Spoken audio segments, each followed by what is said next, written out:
పూర్తి వివరాలు చూసే ముందు మా ఛానల్ ని సబ్స్క్రైబ్ చేయడం మర్చిపోకండి. శ్రీ గురుభ్యో నమః. శ్రీ మహాసరస్వత్యై నమః. ఓం నమః శివాయ.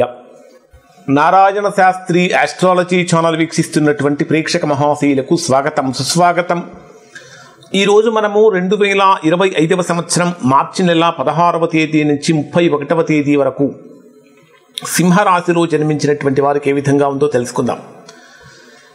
ప్రస్తుతం సింహరాశి వారి యొక్క గ్రహస్థితిని కనుక పరిశీలించినట్లయితే కొద్దిగా ప్రతికూలమైనటువంటి గ్రహస్థితి సింహరాశి వారికి కలుగుతుంది. కారణం ఏమిటంటే సింహరాశి వారికి అష్టమ స్థానంలో రవి, బుధ, శుక్ర, రాహుగ్రహాల యొక్క సంచారం. 29వ తేదీ రాత్రి 10:58 నుంచి శని కూడా అష్టమ స్థానంలోకి వెళ్తాడు. అష్టమ శని ప్రారంభమవుతుంది. కొన్ని ప్రతికూలతలు ఉన్నాయి. సింహరాశిలో జన్మించినటువంటి జాతకులకు ఒక ముఖ్యమైన విజ్ఞప్తి ఏమిటంటే గోచార ఫలితాలు. ప్రస్తుతం మనం చెప్పుకుంటున్నటువంటి రాశి ఫలితాలన్నీ కూడా గోచారం అంటే గ్రహాల యొక్క స్థితిగతుల యొక్క ఆధారంగా చేసుకొని చెప్తున్నటువంటి రాశి ఫలితాలు. కొన్నిసార్లు సింహరాశి వారికి అద్భుతంగా ఉంటుంది, కొన్నిసార్లు ప్రతికూలంగా ఉంటుంది. ఈ ప్రతికూలమైనటువంటి ఫలితాలు విన్నటువంటి సింహరాశి వారు నిరుత్సాహపడకండి, భయపడకండి, బాధపడకండి. కేవలం ఇది సూచనలు, జాగ్రత్తలు మాత్రమే. ఎందుకంటే కొన్ని ప్రతికూలమైనటువంటి ప్రస్తుతం కనుక తీసుకుంటే కొన్ని ప్రతికూలమైనటువంటి ఫలితాలు కనిపిస్తూ ఉన్నాయి. మరి ఇవి అందరికీ వర్తిస్తాయా అంటే మీకు వ్యక్తిగత జాతకంలో కనుక దోషం లేకపోతే దీని ప్రభావం మీ మీద అంతగా ఉండదు.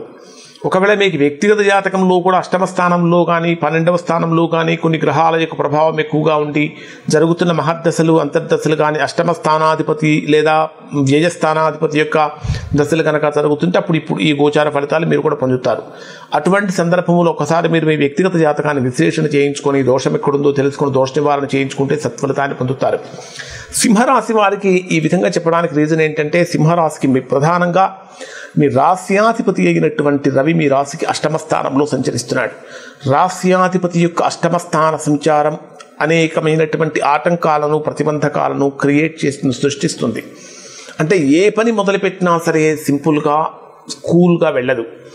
అందరికీ ఒక రోజులోనో ఒక వారంలోనో ఏ పని మనకు ఒక నెల రోజులు పట్టే అవకాశం ఉంటుంది. అంటే ఎంతో శ్రమించితే కానీ లేదా కష్టపడితేనే కానీ పనులు పూర్తి కావు. అష్టమ స్థానం అనేది సహజంగా దేనికి సంబంధించినటువంటి స్థానం అంటే అష్టమ స్థానం ఆయుష్కు, ఆరోగ్యానికి, ఆకస్మికమైన ఖర్చులకు, నష్టాలకు, ప్రమాదాలకు, ప్రధానంగా వివాహ జీవితంలో అన్యోన్యతకు, ఇలా మొదలైనటువంటి వాటికి సంబంధించినటువంటి స్థానం పాపస్థానం. మీ జన్మరాశికి రాశ్యాధిపతి అష్టమ స్థానంలో ఉన్నప్పుడు ఏం జరుగుతుందంటే బీపీ ఫ్లక్చుయేషన్స్ ఎక్కువగా జరగటం కానీ లేదా ఫినాన్షియల్ మ్యాటర్స్లో ఫ్లక్చుయేషన్స్ ఎక్కువగా జరగటం కానీ జరుగుతుంది. ఎందుకంటే ద్వితీయ స్థానాధిపతి, ధనాధిపతి అయినటువంటి బుధుడు కూడా అష్టమ స్థానంలోనే నీచ స్థానంలో ఉన్నప్పుడు ఏం జరుగుతుందంటే ఫినాన్షియల్ స్టెబిలిటీ కోల్పోతూ ఉంటారు, ఆర్థిక పరమైనటువంటి స్థిరత్వాన్ని కోల్పోతూ ఉంటారు. రావాల్సిన ధనం ఏదన్నా ఉంటే చేతికి రాక ఇబ్బంది పెడుతూ ఉంటుంది. లేదా మనం కట్టవలసినటువంటి ఏవైనా ఉంటే గొంతు మీద కూర్చుంటూ ఉంటారు, వాటి నుంచి తప్పించుకోలేకపోతే ఉంటాము.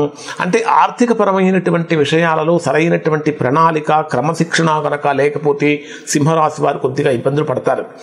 ఇంకొకటి ఏంటంటే మీ జన్మరాశికి తృతీయ స్థానాధిపతి మరియు దశమ స్థానాధిపతి అయినటువంటి శుక్రుడు కూడా అష్టమ స్థానంలో సంచరిస్తున్నాడు. జనరల్గా శుక్రుడికి అష్టమ స్థానం మీనరాశి ఉచ్చస్థానమే, దశమాధిపతి ఎగ్జాల్టేషన్లో ఉండటం యోగకారకమే. అయితే రాహువుతో కలిసి ఉన్నాడు. కాబట్టి ఉద్యోగపరమైనటువంటి విషయాలలో కానీ వ్యాపారపరమైన విషయాలలో కానీ మీరు చెయ్యనటువంటి తప్పులకు మీరు బాధ్యత వహించాల్సిన పరిస్థితి కానీ ఎక్స్ప్లెనేషన్ ఇవ్వాల్సిన పరిస్థితి కానీ వస్తూ ఉంటుంది.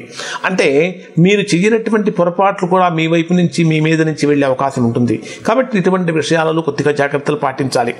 ఇంకొకటి ఏంటంటే ఈ సింహరాశి వారికి విద్యార్థులు విద్యాపరమైనటువంటి విషయాలలో అవకాశాలు అనేవి దగ్గర దాకా వచ్చినట్టే వచ్చి దూరంగా పోతూ ఉంటాయి. దశమ స్థానాధిపతి అయిన శుక్రుడు కూడా రాహుతో కలిసినప్పుడు ఏం జరుగుతుందంటే ముఖ్యంగా సాఫ్ట్వేర్ రంగంలో ఉన్నవారు కానీ, సినీ ఫీల్డ్లో ఉన్నటువంటి వారు కానీ, లేదా బిజినెస్లో ఉన్నటువంటి వారు కానీ ఊహించినటువంటి పెను మార్పులు సంభవించే అవకాశాలు ఉంటాయి. కాబట్టి ఇక్కడ ఈ విషయంలో సింహరాశి వారు కొద్దిగా జాగ్రత్తలు పాటించాలి. నిరుద్యోగులుగా ఉన్నటువంటి వారు చేసే ప్రయత్నాలలో కొద్దిగా ఆటంకాలు కలుగుతూ ఉంటాయి. కానీ మీ జన్మరాశికి చతుర్థ స్థానాధిపతి అయినటువంటి కుజుడు లాభస్థానంలో సంచరిస్తున్నాడు. జనరల్గా చతుర్థాధిపతి కనుక లాభస్థానంలో, చతుర్థ భాగ్యాధిపతి కుజుడు మీకు సంపూర్ణమైనటువంటి యోగాన్ని ఇచ్చే స్థానంలో ఉన్నాడు. కుజుడు మరియు గురుడు ఈ రెండు గ్రహాలు కూడా సింహరాశి వారిని ప్రస్తుతం కాపాడుతూ ఉంటాయి. కుజుడు లాభస్థానంలో ఉన్నటువంటి కారణం చేత గృహపరమైనటువంటి లబ్ధి చేకూరుతూ ఉంటుంది, గృహయోగం కలుగుతుంది, వాహన యోగం కలుగుతుంది. అలానే భూ సంబంధమైనటువంటి వ్యవహారాల్లో ఏర్పడినటువంటి వివాదాలన్నీ తొలగిపోతూ ఉంటాయి. కొత్త కొత్త కాంట్రాక్ట్ బిజినెస్ చేసేటటువంటి వారు కొత్త కొత్త కాంట్రాక్ట్లు కూడా అందుతూ ఉంటాయి అని చెప్పాలి.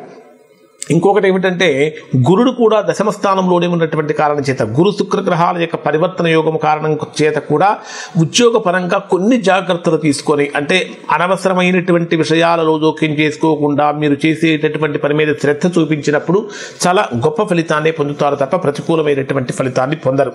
ఇంకొకటి ఏమిటంటే 29వ తేదీ రాత్రి 10:58 సింహరాశి వారికి అష్టమ స్థానంలో షష్టగ్రహ కూటమి ఏర్పడుతున్నది. దీని ప్రభావం చాలా రోజులు ఉంటుంది, దాదాపుగా 3 నెలలు ఉంటుందని చెప్పాను. అందుట్లో ముఖ్యంగా మే 18వ తేదీ వరకు దీని ప్రభావం చాలా ఎక్కువగా ఉంటుంది. ఎందుకంటే శని రాహు గ్రహాల యొక్క కలయికతో అక్కడ శపిత దోషం కూడా ఏర్పడుతుంది. దానికి సంబంధించినటువంటి ఎటువంటి ఫలితాలు కలుగుతాయో ఈ షష్టగ్రహ కూటమి అనేటటువంటి వీడియోలో నేను మీకు తెలియజేశాను. వీలైతే ఆ వీడియో కూడా చూడటానికి ప్రయత్నం చేయండి. ఈ అష్టమ స్థానంలో శని రాహు గ్రహాల యొక్క కలయిక ఖచ్చితంగా మీరు ఉన్నటువంటి ప్రాంతం నుంచి మరొక ప్రాంతానికి, దూర ప్రాంతానికి, దూరదేశాలకు వెళ్ళే అవకాశం కూడా కలుగుతుంది. అన్నింటికంటే ముఖ్యంగా సింహరాశి వారు ఏ విషయాలలో జాగ్రత్తలు పాటించాలంటే, 1 ఆరోగ్యపరమైన విషయాల్లో, 2 ఆర్థికపరమైనటువంటి విషయాలలో, 3వది కుటుంబపరమైనటువంటి విషయాలు. ఈ 3 విషయాలలో కూడా ఖచ్చితంగా జాగ్రత్తలు పాటించాలి. ఆర్గ్యుమెంట్స్ అనేటటువంటివి పనికిరావు. లోన్స్ అనేటటువంటివి సాధ్యమైనంత వరకు తక్కువగా తీసుకోవటం కానీ, వీలైతే వాటిని క్లియర్ చేసేటటువంటి పనులు చేయటం అనేటటువంటిది కూడా ప్రధానంగా చెప్పదగినటువంటి సూచన. ప్రయాణాలు చేసేటప్పుడు జాగ్రత్తలు పాటించాలి. ఎందుకంటే ఊహించినటువంటి విధంగా కొన్ని సందర్భాలలో కాలం కనుక బాగా కలిసి రాకపోతే మనము పేమెంట్ మీద నడుచుకుంటూ పోతున్నప్పటికీ కూడా ఏదో రకాల ఇబ్బందులు కలుగుతూ ఉంటాయి. ఇక్కడ ప్రస్తుతం కాలం ప్రతికూలంగా ఉన్నటువంటి సమయంలో జాగ్రత్తలు, డ్రైవ్ చేసేటటువంటి విషయంలో అత్యంత జాగ్రత్తలు పాటించాలి. డే వైజ్గా పరిశీలిస్తే ఈ సింహరాశి వారికి ఏ విధంగా ఉంటుందంటే, 16వ తేదీ ఉదయం నుంచి 16వ తేదీ రాత్రి 1:15 మధ్యలో ఉండేటటువంటి సమయం పర్వాలేదు. కొద్దిగా ఆర్థికంగా అనుకూలత కలుగుతుంది, మానసికమైనటువంటి తృప్తి అనేటటువంటిది కూడా కలుగుతుంది.